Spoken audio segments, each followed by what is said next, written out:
This episode, spring season random tips. Well, we put together 3 tips that you may need. We're going to talk about broken ground wires. We're going to talk about gloves. We're going to talk about installing hangers on your deck. And Johnny's got a great one on how to get around the big box store fast. So, all right. Welcome to the Handyman Pros Radio Show. Home improvement and maintenance tips from the pros. Thanks for listening to another edition of the Handyman Pros Radio Show, where our goal is to help save you time, money, and aggravation on your home maintenance and repair. This edition's entitled Spring Season Random Tips. And to help me explain, it's my random tip guy. I'm going to leave that one alone. It's the tip guy, Mr. Johnny Singer. Mr. Johnny, what is happening, buddy? Oh, yeah, the allergies are still hanging around, man. The pollen. It's rough here. Man, I am telling you, I'm feeling it today, man. I mean, I worked out outside, all day yesterday, so I probably set myself up for a here's a shocker, folks. Johnny was working on his deck again.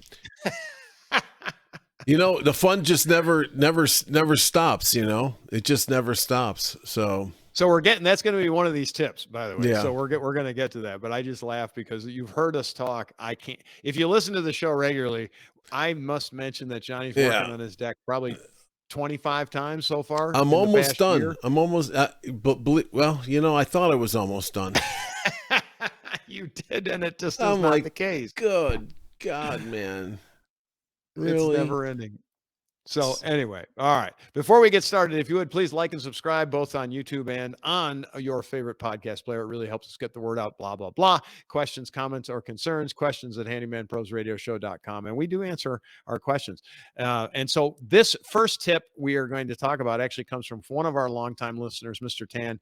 Mr. Tan sent us a thing. He said, his router or something went out, Johnny, and from a storm. From a storm. And so he's searching around his house, and what did he find? Yeah, he said it was a broken ground wire coming off of his main breaker box. Yeah, out of his power service. And what had happened is that the ground wire there's a bare copper wire, usually, and there's supposed to be one that runs from your main power service into the ground outside, usually into a big copper rod that's jammed down. Rod that's pounded down into the quote ground, right? So it's the ground wire. Well, these wires do on occasion, particularly if you have my lawn maintenance guys, get run over and cut and broken. And Johnny's not said exactly. Well, no, that's because I was just thinking my power service is kind of underneath, speaking of decks, it's underneath the deck. So nobody is ever around it, but I see that, if it's on the side of your house and you have a house, with the lawn growing around, I mean, yes, they are very vulnerable to get kicked or tripped, and I don't know what the code is anymore. They probably have to be in some kind of conduit now to do, I don't know. But I can't answer. Yeah, I can't answer that code question, but they just I know that they're very vulnerable when they're just run straight down, and then into the ground.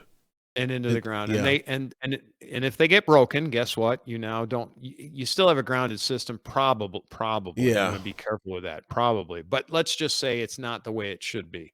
So John just made a great description of it. If you go out to where your main power goes in, somewhere there should be a wire that goes into the ground. And if you've always wondered what it is, that's what it is.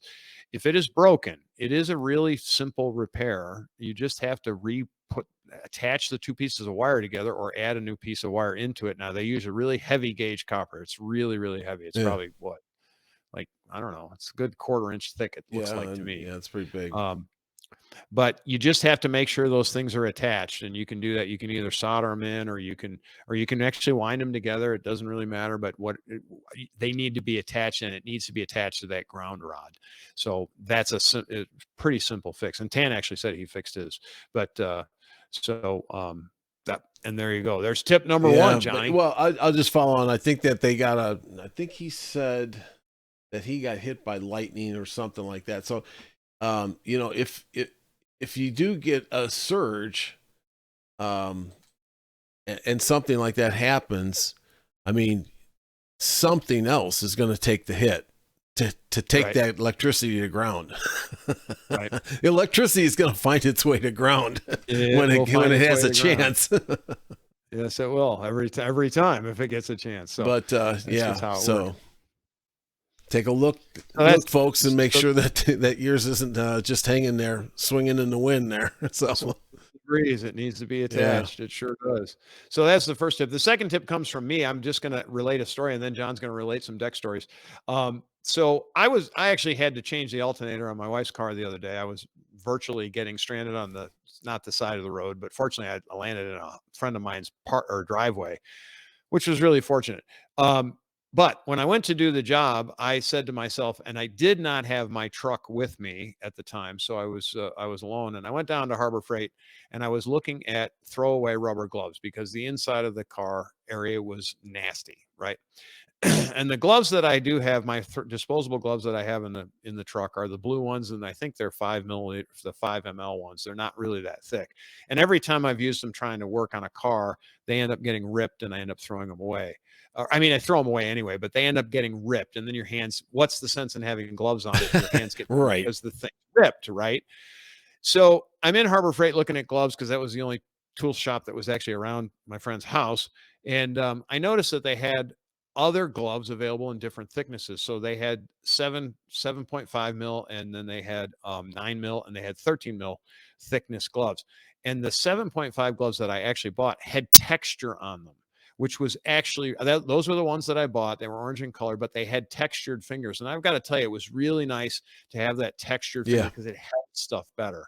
Mm-hmm. Like when you're grabbing for nuts and bolts and stuff, it held stuff better. And those 7.5 milliliter gloves did not rip. And I was in some pretty tight spaces, and I have large hands. Big surprise there. And I was in, a lot of metal, and I did not rip them. So just it's the tip is Yeah. just be aware that they come in different thicknesses, and if you have to, try them on to see, but get as thick ones when you're working on it. When you're working anywhere where it's jagged and stuff, I use my blue ones mostly for when I'm doing like paint and things Yeah. like that. I'm trying to keep the Yeah. paint off, like overspray off my hands and things like that, and they work fine for that. But I've never had good luck with them in and around sharp, semi-sharp objects like cars. Just you hook them on a bolt or something, they tend to rip. These did not rip. I was pretty impressed. So Yeah, it's nice. It's nice to have gloves on when you even if you do a lot of mechanic stuff often. It's nice to wear gloves because the older you get, it's such a hassle to try to get rid of grease off your hands and stuff. it's it's just nasty. I guess when I was growing up, my hands were constantly greasy. So, Johnny, that's back when we were men. Now we're old. But now it's like, I don't want to deal with it. So I find myself wearing gloves a lot. So yeah, good tip. Yeah, get the thick ones. The other thing, folks, if you don't know this, is so John and I have we're in our sixth, seventh decade, whatever. We're old. Your skin does get thinner. I have noticed that your skin gets thinner. So as you get older, you tend to wear gloves more often. Anyway, yeah. Next. Johnny, tell us about some deck stories. Tell us about your deck. So there's two great tips that are going to come out of this deck story. Well, one was I saw the other day I was looking and I said, damn, I don't believe what I'm seeing. And my deck was kind of sagging a little bit, yep. right by the ledger. And I'm like, oh, she. And so anyways, that meant I looked underneath there, and what happened was over the years, the 30-something years, is that it's a couple of 3 joists were starting to pull away from the ledger. Back then, they didn't have hangers on the ledgers. They were just toe-nailed in. So the water that would run off the deck was hitting these joists, and then it would soften up the ends, and then, but the nails would start to pull out. So that's what happened. So I was faced with jacking up the deck and then, installing some hangers in there. And I'll probably wind up installing all the rest of the hangers on the joists at some point here soon, because it's easy to do.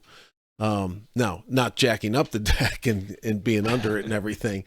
When you on your back and you look up and you got a, you know, ton and a half of wood on top of your head, just waiting to fall back down on you or something, you know. It's not going to fall down, Johnny. Come on. So anyways, you know, so I went to, you know, I went and I got all the equipment and all the supplies that I needed, and I jacked up the deck, and you know, I stabilized it, and then I proceeded to put on the hangers with these special screws. I wasn't going to use nails because I was in a real awkward spot.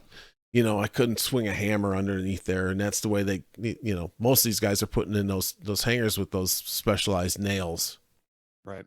Yeah, I like screws. I like screws. I like screws too. Yeah. So, you know, there's a special screw. It's an SDS screw that you got to use, and boom, easy to do. So if you guys have any issues like that, you know, so I have some questions. So how did you jack the deck up? Yeah, I used a car jack, a floor jack. Okay. I had a little floor jack that I, you know, crawled up underneath the deck. Listen, I'm not 23 anymore. I'm feeling now. The next day, which is today, I'm feeling okay. Tomorrow, I'm going to be hurting.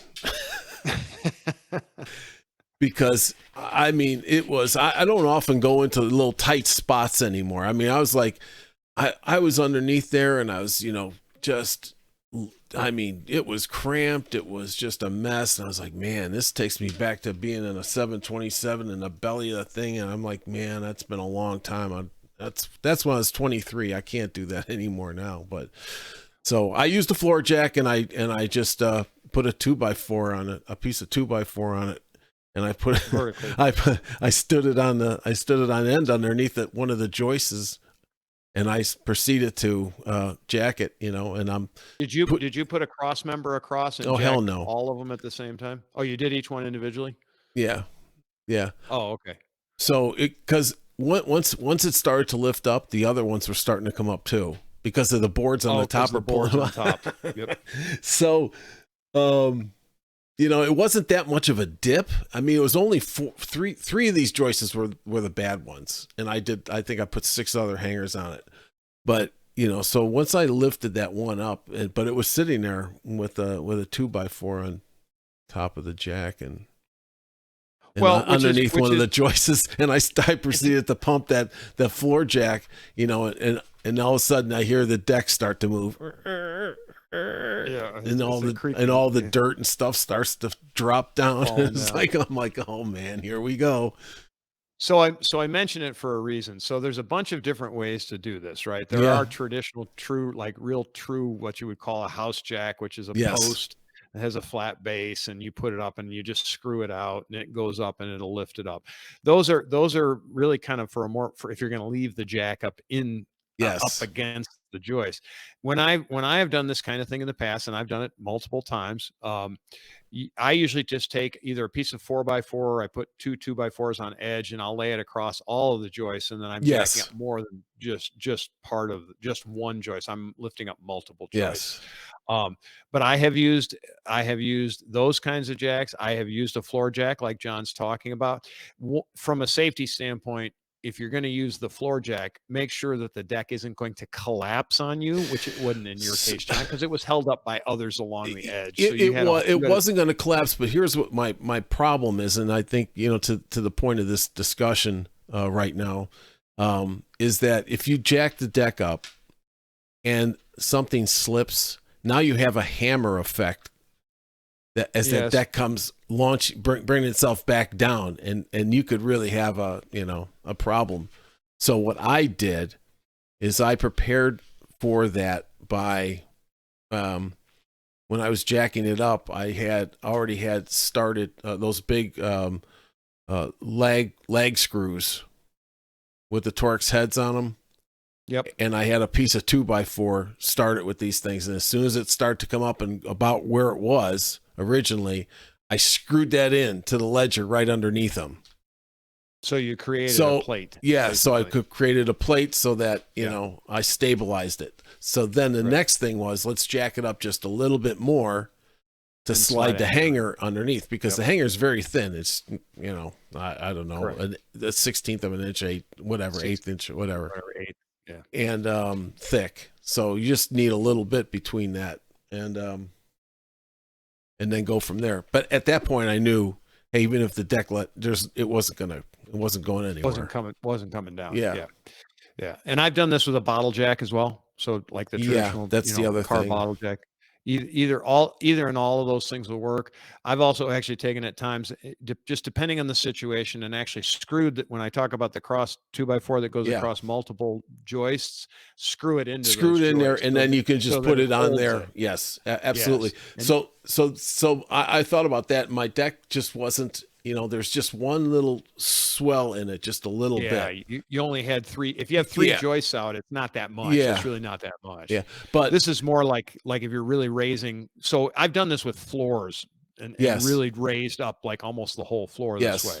And it really works really, really well. And you can also create, from a safety standpoint, if you take 4x4s or something, and you can build a support bracket. Basically, it's with a piece over just a U-shaped piece that you set up there, that you pry it up, so that if it does fall, it falls on that, and that holds it up. Right. And that's another way to do it. This isn't as uncommon as you would think. No, and it's not a difficult job. No, it's not difficult. It just takes some finesse, right? That's right. And I think the other thing it taught me, lessons learned, is that, have some young friends. Yeah, that too. Young and stupid, being under there. But it's like, just get underneath the deck every once in a while and just take a look. Take a look and see what's going on with the superstructure of the deck. That was my fault. I've been especially older decks. Yeah. Because there were a very large number of deck collapses in the past, and it's usually done because I'm going to say basically poor construction techniques, and they toenail these nails in, and they don't always do them that well. And sometimes there's a 2x2 strip that's holding it up, but things move and they pull out, and then and that's exactly what happened. Yeah, you're pulling the whole weight of the deck on the 2x2, and folks, that's not enough. Yeah, and usually all decks, most of the deck collapses. We've done an episode on this. Is that they break at the ledger, so that's what's against your house. Right. So yeah, not a good scene if that happens. No, it's not. It can be, depending on how high your deck is. If your deck is 3 feet above the ground, that's not a big deal. But when it's 10 feet above the ground, it can be a very big deal, or higher. Yeah. Actually, believe it or not, folks, and not being negative, a lot of deaths about. Oh yeah, lots. So it's the reason hangers were actually created. So yeah. I was pleasantly surprised how easy they were to put in. Yeah. Yep. So. Anyways, that being done. All right, so then when I went to get all the parts, here's my last little tip of the whole thing was that, I guess I was talking to you yesterday, and I wanted to get this done as fast as I could, so I ran to Lowe's, but I think is it the morning or the night before? I don't know. It doesn't matter. I just had I had a list of what I needed. Yep. I needed the hangers, the screws, the this, the that, a couple other things. And I think I bought a PT pressure treated 2x4. And I said, man, instead of looking for all this stuff, on their app, they tell you what aisle and bin all that stuff is in. So I made note of that, and I have my list together in my iPhone on a list, and I just put all the aisle and bay as a pretext to what I needed, and then I sorted by that. So I just ran through the store. I started at the front. Started at the front and just go through. Zigzag around, and I knew exactly where everything was, and I was out of there within 7 minutes.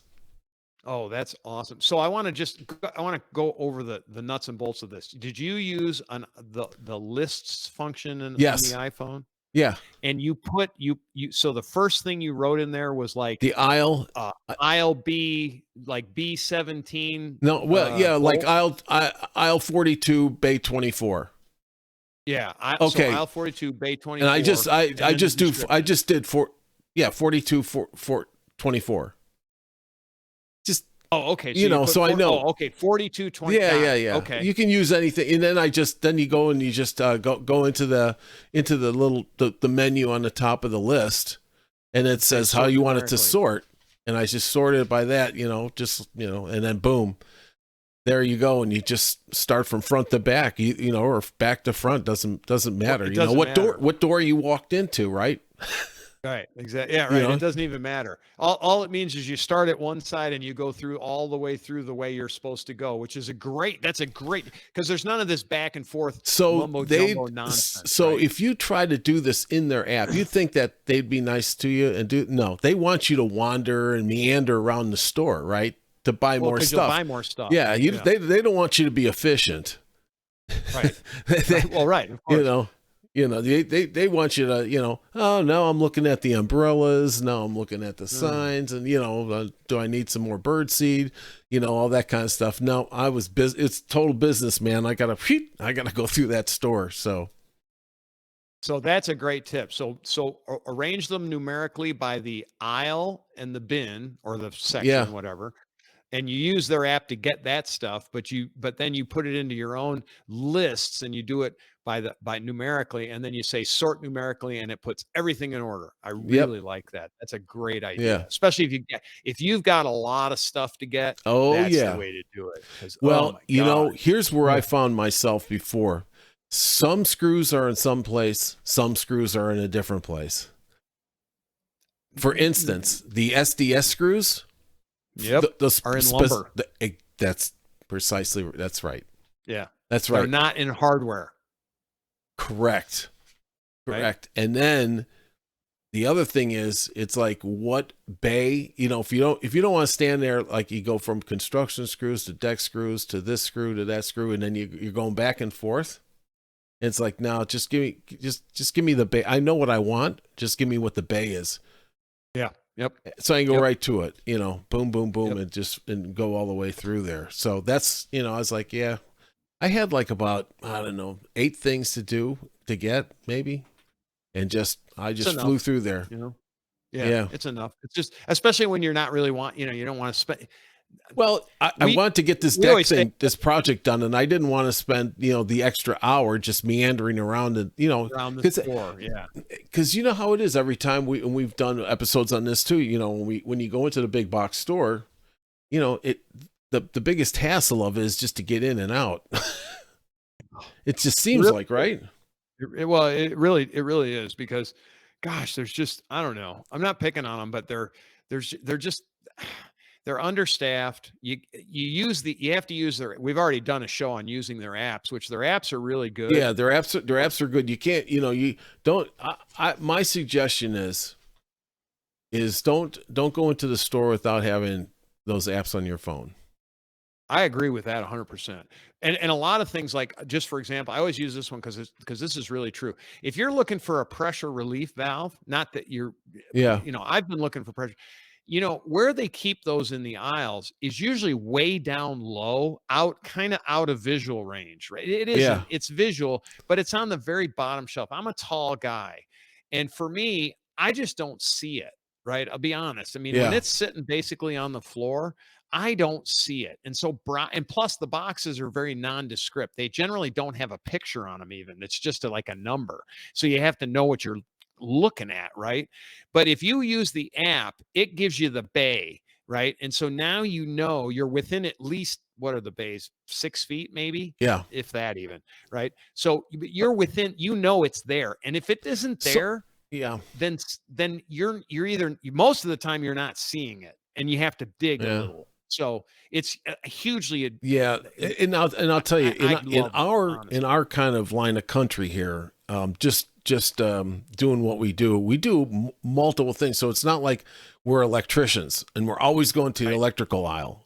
Right. Those guys know, they know the inventory and where everything's at better than the people that work there. Okay. Or a plumber or whatever. But we're like from one side of the store. We could be in the gardening center to the buying lumber all the way through these stores, for the different projects that we have.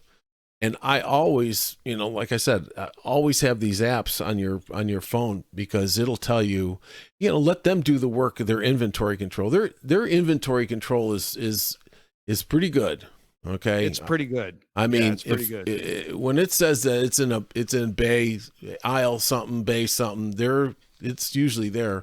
And I'll tell you, the other thing is that if you have like this is something, a little forethought before you go to these stores, especially maybe the night before, if you understand what you're doing, that you're getting yourself into, especially for plumbing.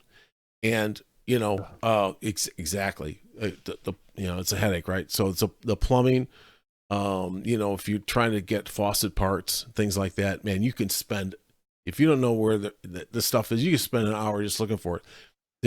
You can spend an hour picking through the bins, making sure that what you're looking at is supposed to be what it is. Oh my God. Because I will tell you that there's a few different pieces and parts, and I'm not going to go into here, in the plumbing that are in locations that you wouldn't think they would be in. Correct. Unless you go on the app, because the very similar items that might be larger are where you'd expect them to be. Right. But for little things, and I'm thinking about check valves and things like that, for little tubes and things, they're in a different location, which is, it'll really throw you off if you're not used to it.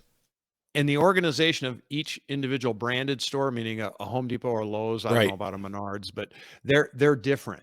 So that's the other side of it. If you don't have the specific app to the specific store, don't think the logic is the same for both, because it's not. And that's somewhat frustrating. Of course, I spent so much time in both of them that I've really got, the other thing that these apps will do for you is they'll give you the layout of the store, which is really great. Nice. But, what I was confronted with was a way to organize me to get through the walkthrough and get out of there. The walkthrough. And it's kind of funny, because, it's like, okay, I'm going down to the cashier I always know in the lumber yard, the lumber portion of it. I do the same thing. I start up at the paint side of things, and I work my way all the way back. So anyway. All right, Johnny, what else we got? That's it, man. Johnny, do you think that they organized a spaceship that way? Well, I know in your case they did. They organized it that way. Trust me. Yeah, I'm sure it's very well organized. But all right, folks. Well, if you would please like and subscribe to our YouTube channels and/or to our podcast channels as well. We really appreciate it. It helps get the word out. If you have any questions, comments, or concerns, questions at handymanprosradioshow.com. If you have an idea for a show or anything you want to know, just send us an email. Shoot, we'll do pretty much anything. All right, Johnny, with that, take us home, baby. All right. Hey, folks, have a great week. Stay safe, and we'll see you next time on the Handyman Pros Radio Show.